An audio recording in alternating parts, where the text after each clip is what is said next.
하나님의 명령과 규례는 하나님의 거룩하심과 의로우심과 정직함과 진실함이 담겨져 있습니다.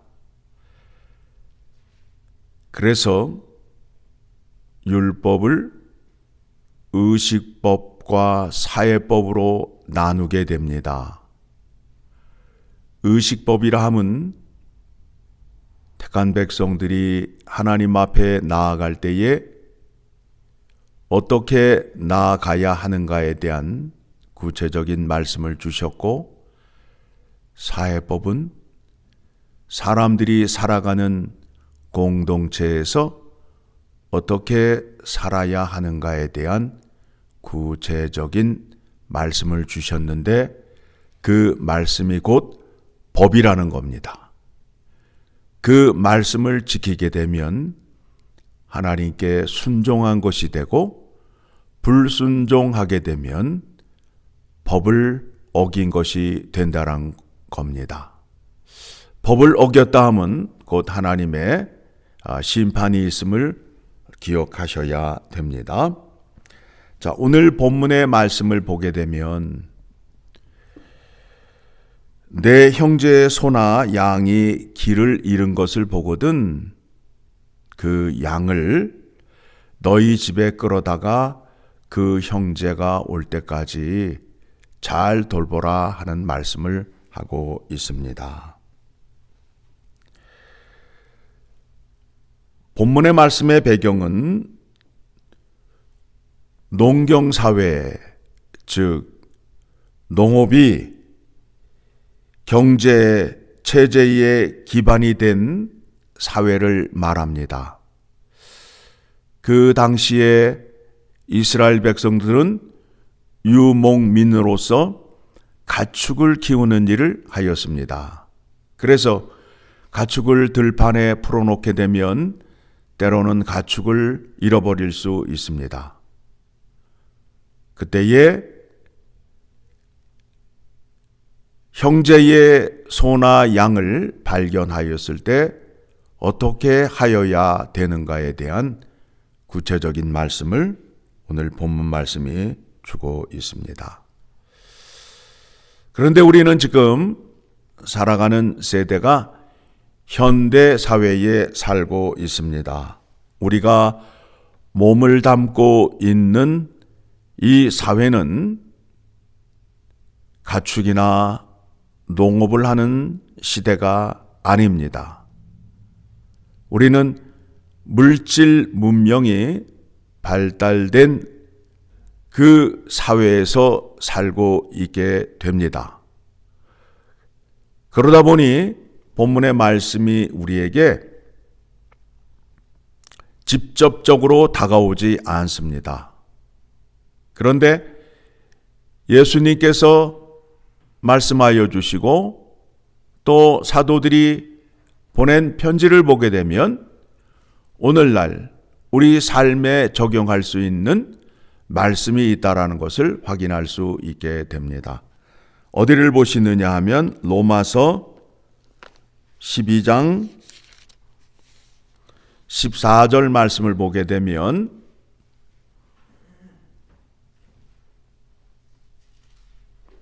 (14절) 같이 읽습니다. 너희를 박해하는 자를 축복하라. 축복하고 저주하지 말라. 자, 선한 말을 하라는 거예요. 선한 말을 하라는 거예요.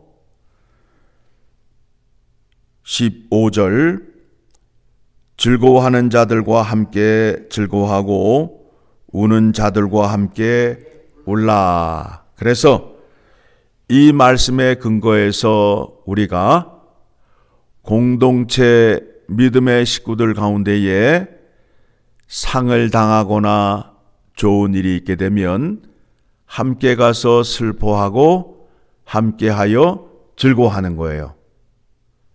상을 당하게 되면 장례식장을 찾아가게 되고 결혼식을 하게 되면 예식장을 찾아가서 함께 기뻐하는 일을 하여야 된다라는 겁니다.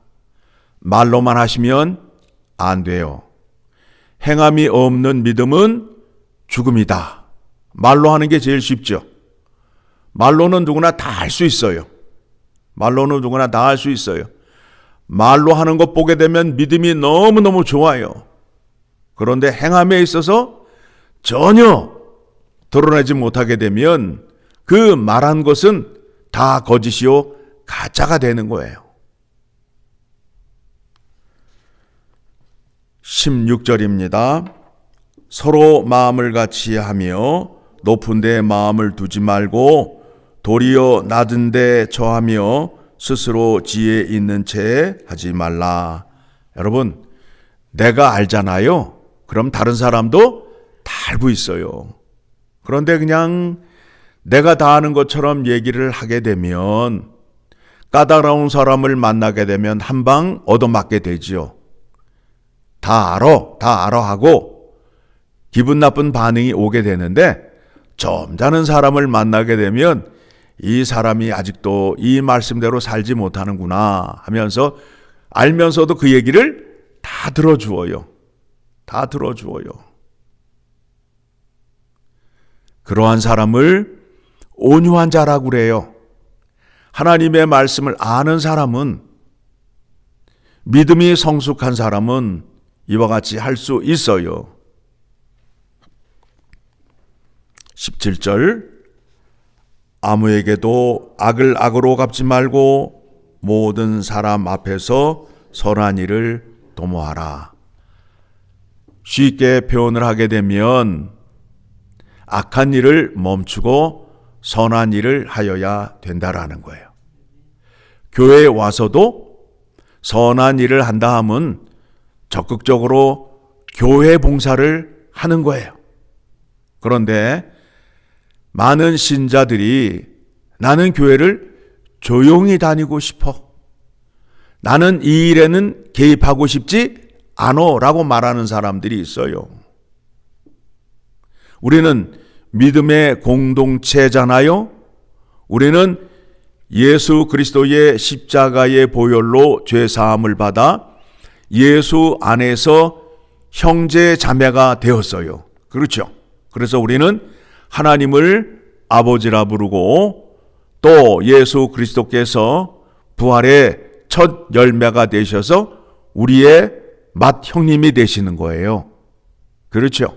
그러면 공동체 안에서 일어난 일에 대해서 나는 관심이 없다라고 말하는 것은 스스로 나는 이 공동체의 일원이 아니다, 하나님의 식구가 아니다라고 스스로 고백하게 되는 거예요. 여러분 집에서 여러분의 자녀나 또 부모님이나 형제가 아프게 되면 어떻게 해요? 돌보아주고 먹을 것 갖다 주고 약 사다 주고 그러잖아요. 그와 같은 일이 공동체 안에서 일어나야 된다라는 겁니다. 이런 일이 공동체에서 일어나는데 전혀 관심이 없게 되면 그 공동체는 사랑의 공동체가 아니라는 거예요. 믿음의 공동체가 아니에요. 지금 교회의 싸움은 무슨 싸움이에요? 예수 그리스도의 이름으로 구원을 받았는데 구원받은 자답게 하나님 말씀에 순종하느냐 순종하지 않느냐의 싸움이에요. 지금 우리가 오늘 아침에 말씀을 묵상하면서 말씀 가운데에 이런 일이 있는데 너희가 선택을 하라, 기분 좋으면 하라, 이렇게 되어 있어요? 아니죠. 하나님의 말씀은 뭐로 되어 있다고요? 명령으로 되어 있다고요. 뭐로 되어 있다고요? 명령으로 되어 있어요. 그래서 하셔야 돼요. 그런데 많은 사람들이 내가 기분 좋으면 할 수 있고 싫으면 안 할 수 있다라고 생각을 해요. 이거는 하나님을 경외하는 사람이 아니에요. 하나님을 내 마음대로 할 수 있다라고 생각하는 교만함에서 나오는 거예요. 그게 우상숭배예요. 우상숭배할 때에 그 우상이 몇 월, 몇 시, 몇 시에 나오라고 명령을 해요? 아니지요. 누구 마음이 내키면 나가는 거예요. 자기 마음이 내키면 나가는 게 우상숭배라고요. 그런데 하나님을 섬기는 것은 그렇지 않다라는 거예요. 내가 정한 절기와 내가 정한 시간에 네가 내 앞에 나오라는 거예요. 이 믿음의 원리를 바로 깨닫지 못하면 믿음이 자라날 수 없어요. 계속 그 자리에서 우상숭배를 하는 거예요. 다시 확인합니다. 하나님의 말씀은 뭐로 되어 있다고요?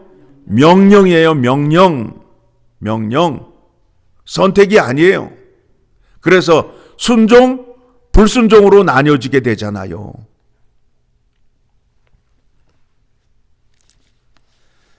19절입니다. 내 사랑하는 자들아, 너희가 친히 원수를 갚지 말고 하나님의 진노하심에 맡기라. 기록되었으되 원수 갚는 것이 내게 있으니 내가 갚으리라고 주께서 말씀하시니라. 심판은 우리의 권한이 아니에요. 오직 심판을 하실 수 있는 분은 하나님밖에 없어요. 그래서 우리가 억울한 일을 당하게 되면 어떻게 하시면 된다고요?